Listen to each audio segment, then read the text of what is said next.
and they paid their dues 3 years ahead. 3 years in advance, that's right. So they don't have any more money coming in, although they have a line of credit for $500 billion with the government. I think before the year is out, the $93 billion will be gone, and in the next year and a half, they may have additional bill of $400 or $500 billion. There's no telling how long it's going to take for these banks to go under, and it all depends on what happens in between. You know, you're talking about Volcker in the stock market, and the stock market, Volcker has his say on how things go. The market's bound to go down, but we don't know how much power he's going to have yet, or influence, we could put it that way. And so, you know, there's a lot of things that you can't figure until you get close. And, you know, that one is out. We just don't know how much leeway he's going to have. Well, my sense on the bank situation is, Bob, they can only close 250 banks this year. How did I arrive at that number? Well, there's 52 weeks in a year. They're closing 5 a week, so that's actually 260 banks. Well, we know there have to be 2,000 of them that have to be closed before this whole thing comes down. And yes, Laney, they are in fact trying to consolidate banking so that they can basically nationalize it, and that is what's going on.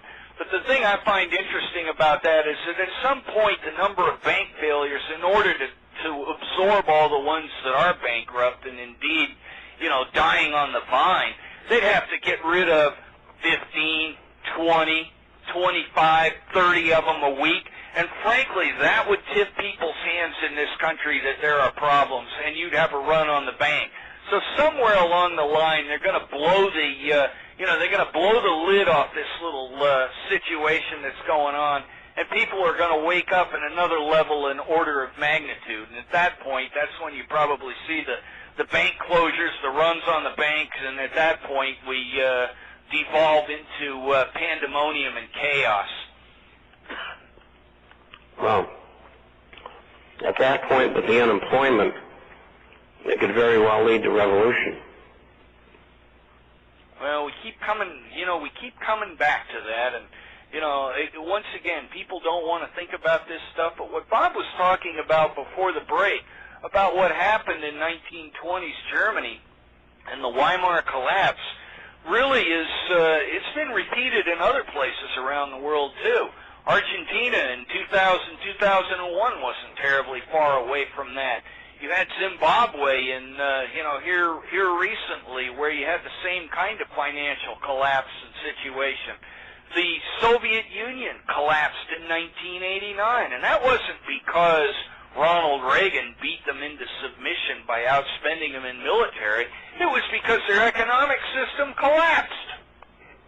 There's precedent in history, folks, and if you study it, the pictures aren't pretty, and we need to take our fingers out of our mouths and realize we're not special here. The laws of economic physics, or what I call the laws of financial physics, apply in the United States just as powerfully as they have applied in other parts of the world over the course of history. Probably starting before Rome, but Rome's the first one I paid attention to. Bob, what have I left out? Well, I think the glory of it was the Republican imperial conspiratorial Rome is what the people who want to submit the world to today want as a replacement. That is their idol. And I think that's the way they're headed, and that's the way they feel. And Rome is a very good example of, and you might even call it modern, because it is, not that long ago. You might call it, model world government. And the world at that time was Europe and places to the east and the Middle East and in northern Africa. But that's what these people are looking for. That kind of power. The anointed families will run everything, and they will run around like a bunch of slaves. And this is truly what they have in store for us. They've told us that. I mean, all you have to do is read their literature. I've been reading it for 50 years. Bob, you told the story recently about, and this goes to the question that people have about, who is the Illuminati? What's this conspiracy theory stuff? And I remember something that touched me real powerfully. Last week you were talking about working on Reagan's campaign staff with Lynn Nofziger and, the issue of even then very clearly seeing the puppet strings being pulled and people in power. This isn't a game.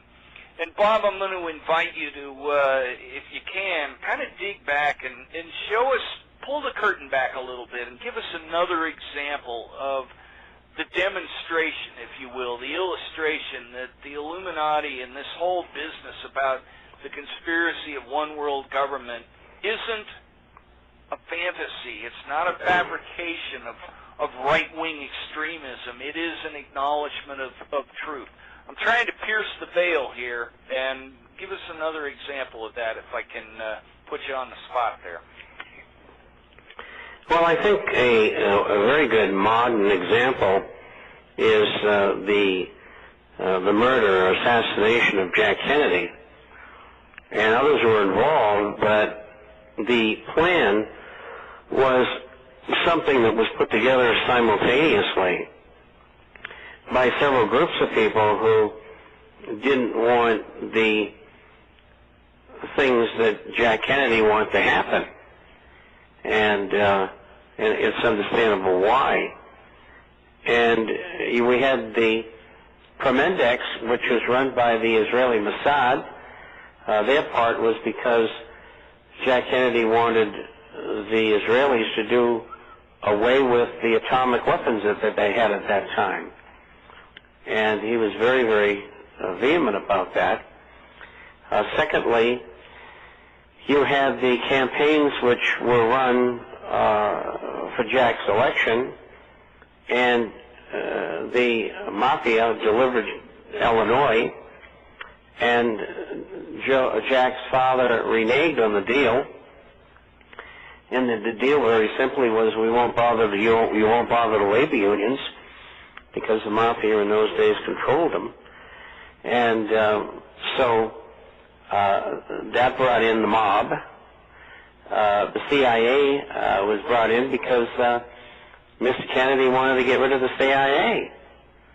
And then you had the Federal Reserve, and the Federal Reserve was one thing that the president wanted to do away with and issue U.S. notes. And so that's how the CIA and the FBI got involved in this tremendous conspiracy that they've tried to, hide for years. But the main instrument within the conspiracy was the Illuminati. And this week, Jim Cramer on CNBC said, yes, the Illuminati does exist, but the people involved are not bad people. I mean, you got to be kidding. This guy's a Harvard graduate. What does he think, we're stupid? No, I think I mean, he just doesn't know for him to even admit, that it exists is stupidity. It's going to cost him his life. Well, I mean, he doesn't know what he's playing with here. Yeah. Well, I know. I actually heard that, and I just kind of. I was doing something else at the time, and I heard it. I had the volume down low in the background, and I just turned and I looked at the screen, and I must have stared at him for 15 seconds while he prattled on. Then I picked my jaw up off the floor, and I went, "Oh boy! I wonder if you know how you have just stepped in it." Either that, or they're just so brazenly up front about it, they don't care anymore. I mean, clearly we're seeing them come more and more to the fore with every passing day. You know, they're not making themselves secret anymore.